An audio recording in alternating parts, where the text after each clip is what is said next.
Jerry Brown here with Jerry Brown Travels.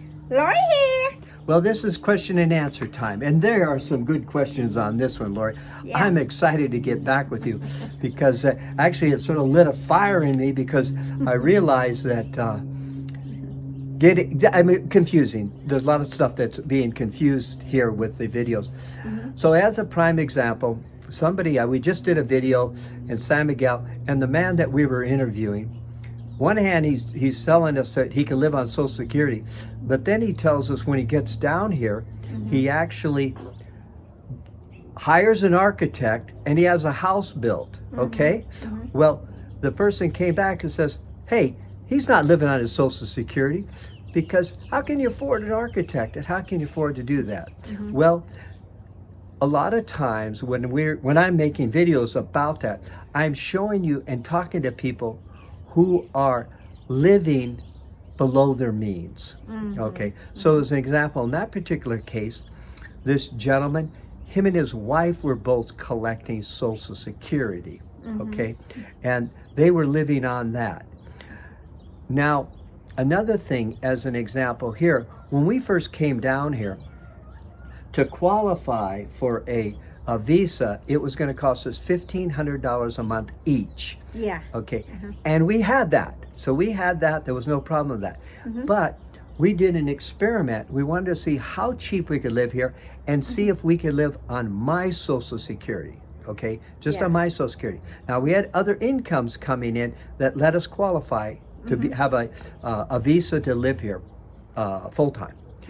Lori, when we first came down here, tell them what we were doing. Now remember, it was going to cost us $1,500 a month to qualify. We did. We had that money coming in, so no problem with that. What did we do, Lori? So we only spend like $1,050 a month. Yeah, so we were living here, rent, food and everything else for $1,050 a month. We had more money, and we had more money coming in, but we weren't spending it all, okay? And so we made a video saying we lived on $1,050, which we did. So a lot of people, when we interview them, they're living on, say, $1,500 a month, but to qualify, now we're looking at $2,200 a month to $3,000 a month. So they can qualify, but they don't have to live on that. So you don't have to spend everything. You can live below your means. And that is the answer to that question there. Now, another thing that's really important, and we really feel that we feel responsible about this. So a lot of times, and we always recommend, don't trust our word. You know, we're doing our best to give you the right information. And our way of doing the videos is we basically only talk about our experiences, okay? It's not stories we've heard from somebody else or read on Facebook or anything like that, you know. I don't even look at Facebook because I don't like the stories, you know. It's a bunch of drama and stuff like that. Do you think that I'm passionate about that? I am passionate about that.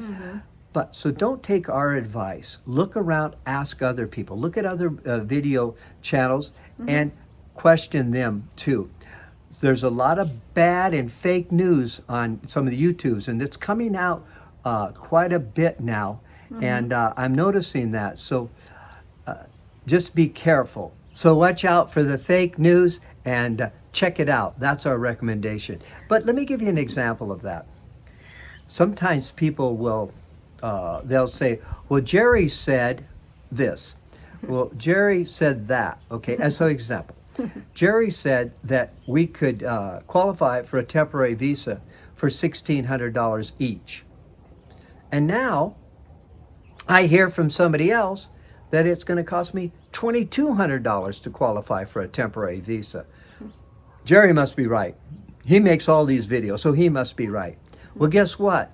I'm not right now. When we made that video, it was right. Yeah, because you know, anywhere, everything will change. And the way that works is that the Mexican government every year has a formula that calculates what it should be. So it's went from $1,500, we explained a while ago, and now up to about $2,200 a month per person. Per month you have to show that income. So even us, in our videos, you see an old video, Yeah. we're saying one thing. You watch a newer video and we're giving you updated information. So, and that's the same way with rentals. You want to look at the date that that the video was made. If you check in the title, you'll see the title right in the lower part of a video. Just tap on that title and it'll show you the date that video was made. We're making videos 5 years ago where you could get a unit for $350 a month. Yeah. Today, you're going to probably be looking at about $650 to $700 a month. So really verify and check it out. This way you're not going to be disappointed. Yeah. Also, if you would like to have a private conversation with me, we can set that up for you. And there is a fee for that. And what you do in the description down below again, tap on that and it's going to say book now. And you can book an appointment and it'll talk about what the cost is and everything on that. A lot of people are using that before they come down. This way they're saving a lot of frustration and time and money. So like the immigration thing, they may come down on a 180-day visa and they thought they watched one of our old videos or somebody else and they thought they could qualify for $1,600. Yeah. But they can't. And so by having a private conversation with me, pay a little bit because I'll definitely guarantee you that you're going to save money and you're going to save time. We're getting a good amount of people that are excited about that. And also, we have another one that we're happy to share with you, is that a lot of people have, over the years, they want our phone number, they want our emails and that, and they haven't been able to get it. So now we're opening up another program. If you want to come down here and you want to have a private meetup with Lori and I and go over your particular needs and what you want, and you may want to buy a house, we may want to look at the area to buy the house, to buy it, when's the best time to buy it. We can just answer a lot of your questions and save you a lot of time when you're here. And that also is in the description down below, and check that out. Yeah. I think you'll get a lot of value from that. Just doing some editing here, and there was one more thought that I wanted to say to you. I got one comment where somebody says, Jerry, stop asking for money. And I was showing our Patreon account and that we're asking people, would they like to donate to the Mexican people down here and the Patreon account. Well, let me explain the way that works is that if you want to give us some money, you can do that on that platform. Now we have a video on that would explain it. But what we do, if you give us any money, then we match it. So if you give $4, we match it with $4. Now we have $8 and we give that back to the food banks here. So the guy was saying there, he says, well, you're getting greedy, Jerry. Now you're asking for money, and you've got enough money. So why are you doing that? But people don't realize that we're actually asking for money, but we're actually turning around and we're giving it away along with our patrons. And the other thing that people don't realize, we do derive a very small income from our YouTube channel here. Now that we give away. We don't match that money. We just give it away back to the Mexican community. So you'll see me asking, would you like to contribute to that? And that's what it's all about. I just want to get clear on that for you who thought we are, multimillionaires and we don't need the money and stuff like that. So we don't ask you to support our lifestyle, but I wanted you to know where the money goes. It comes from you to us to them, to the Mexican people through the food banks. Another question, a video that we made, which was very, I think it was $38,500 for a house. Okay. And when you're looking at that level of a property, then you are looking at living in a Mexican community, and it's a standard. The Mexican standard is much different for amenities. So as an example, there may not be off-street parking. They may not have internet. There may not even be furniture in the place. I mean, if it's really, really low price, we've looked at some properties that they didn't even have a hot water heater. Okay, so And a lot of times with the local people, they will only burn like one light bulb that they will have in each room because they don't want to pay a lot of money for the electricity. Yeah. So when people are living down here and they want to live on $1,500 a month, that's the type of house a lot of times that they have to find. Not always so. Sometimes you can find these little jewels that are better. But this is a point that what we're showing you is something that you have to readjust your thinking. And now you're living in a different country. You're living in a poor area. Maybe one way to look at it is, let's take your area that you live. Think about the poorest neighborhood around you. Okay, that would be equivalent of maybe moving down here in Mexico and living here on the Mexican standard.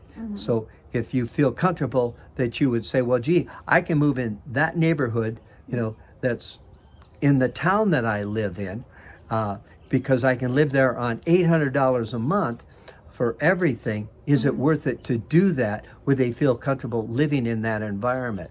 So a lot of the stuff that we are producing for you to show you a low end, it does have other ramifications because you're living on a different standard and especially in a different country. I hope that answers that question. What do you think? Did that answer the question? I think so. Okay, good. Another person asked a question. They said, I want to work in another country. Will I have to pay taxes? Well, what's happening around the world, a lot of people are working remotely. And as an example, we do get a small amount of money from YouTube every year. But we have to report that to IRS that we have made money that year. Okay, so if you live in another country and you're making an income, you have to report it to IRS. Okay, now in our particular case, because we're doing it remotely, we don't have to pay a Mexican tax. But if you live here and you work in Mexico, let's say you're a real estate agent, you have to pay the income tax here in Mexico, and you still need to file in the United States. The United States wants your money wherever you are traveling in the world. Yeah, it's not fair, but that's what they want. The way it is, it is. Yeah. Another question, sort of in that same area there. Somebody is asking about Social Security and how does that work with taxes? Well, it's interesting. You pay into your Social Security. And the way Social Security works, if you don't know, if you work for somebody, they pay in, your employer pays 50%. And you pay, the employee, another 50%. So the government isn't really involved in that at all. They're not donating any money. The employer and the employee are putting the money in. But the government decided one time, we're going to look at that as income, and then they charge you a tax.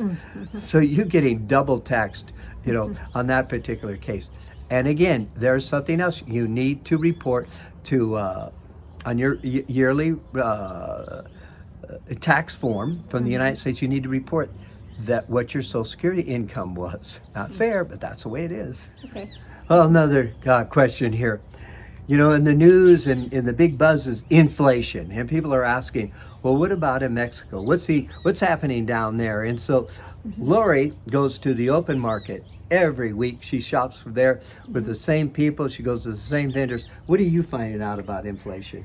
Well, inflation is more than a half, like almost like I don't know, tripler. So I used to pay for blueberry for 1 liter of the container. It cost me 50 pesos. Now you know how much it costs? 150. You see that? It's more than, It tripled. It tripled. So from 50, then later it turned to 100, then later now it's 150 pesos. Yeah, see how much is inflation everywhere. Yeah, and also going out, we're noticing meals. Typically, we would be getting a meal, say breakfast, which would include coffee and a tip. And typically we were paying 100 pesos. Yeah. Let's say $5 US. Now we're looking at 125 pesos for that same meal. Oh, yeah. So we're seeing restaurants are raising their prices also. So yes, the inflation is hitting down here big time. Every Friday we have a new video for you at 5 p.m. California time. How about subscribing, thumbs up, and check out our Patreon account. Thank you very much. Adios. I hope that answered some of your questions. And you can see I was fired up on this video because I really want to get clear with you and let you know what you can expect and what you can't expect. That's so important to me. Yeah, it is. Yeah. Okay. Bye.